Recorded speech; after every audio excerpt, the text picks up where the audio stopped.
បាទដល់សួស្តីពុកម៉ែបងប្អូនហើយថ្ងៃនេះខ្ញុំបានមកចូលព្រៃណាមករកកាប់ថ្នាំក៏ចំរដូវអាដើមកណ្ដាប់ឆ្អេហ្នឹងដើមកណ្ដាប់ឆ្អេវាផ្លែនេះគឺផ្លែកណ្ដាប់ឆ្អេមិនមែនផ្លែវាយទេគឺផ្លែកណ្ដាប់ឆ្អេធំហ្នឹងហើយគឺផ្លែវាយទូទេដើមវាយផ្លែវាយហ្នឹងគេហៅដើមដកពាយទូទេចំណែកកណ្ដាប់ឆ្អេគឺដើមធំហ្នឹងហើយផ្លែវាដូចបើសិនជាផ្លែវាប៉ិនកូនដៃអានឹងដូចផ្លែវាអញ្ចឹង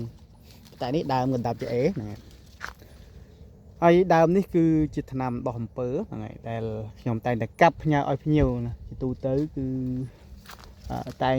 ភ្ញៀវតែងតែកំងលើថ្នាំដោះអំពើនេះហើយខ្ញុំបានមកទៅគឺឃើញផ្លែកណ្ដាប់ឆ្អេណាជារដូវកាលណាយូរវាផ្លែម្ដងទេអានេះគឺដោយឆ្នាំខ្លះក៏ផ្លែឆ្នាំខ្លះក៏អត់ផ្លែដែរវាខ្ញុំមិនដឹងថាមូលហេតុអីដែរទេណាប៉ុន្តែនេះគឺ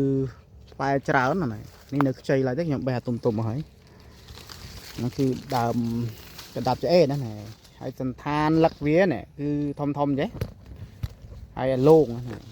ដើមវាពិបាកប្រាប់ហើយពិបាកសង្កល់វាដើមវាលក្ខណៈថ្នោតណាថ្នោតខ្មៅណាគឺដើមកណ្ដាប់ឆ្អេនឹងឯងណាហើយថ្នាំនេះថ្នាំដើមកណ្ដាប់ឆ្អេនេះគឺថ្នាំបើខ្ញុំតាមដឹងពីលោកគ្រូធម្មណនមកគឺថ្នាំដោះអំពើនេះគឺបកែស័ក្តិសិទ្ធណាដែលផ្សំ4មុខ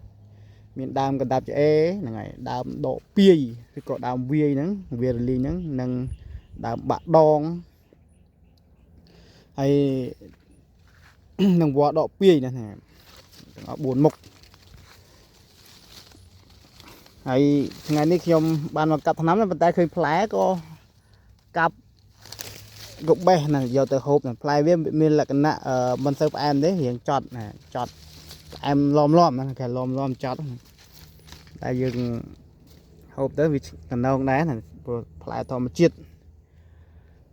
ហើយបងប្អូនបើសិនបងប្អូនចង់បានហ្នឹងហើយចង់ដើររកថ្នាំហ្នឹងហើយបងប្អូនអាចតាមដាន Channel YouTube ខ្ញុំបានទៅហ្នឹងហើយឬក៏ចង់ស្គាល់ថ្នាំខ្លួនឯងចូលមើល YouTube ហ្នឹងហើយឬក៏ចង់បានថ្នាំស្រាប់អាចតំណាក់តំណងខ្ញុំបានណាពួកខ្ញុំមិនបានលាក់ទេគឺដើមឈើហ្នឹងគឺខ្ញុំប្រាប់ត្រង់ទាំងអស់ហ្នឹងហើយបងប្អូនអាចទៅរកខ្លួនឯងក៏បានហ្នឹងហើយពឹងខ្ញុំឲ្យកាប់ឲ្យក៏បានដែរហ្នឹងអត់បញ្ហាទេអញ្ចឹងវីដេអូនេះមានតែប៉ុណ្្នឹងទេណាសូមអរគុណសូមជម្រាបលាបងប្អូន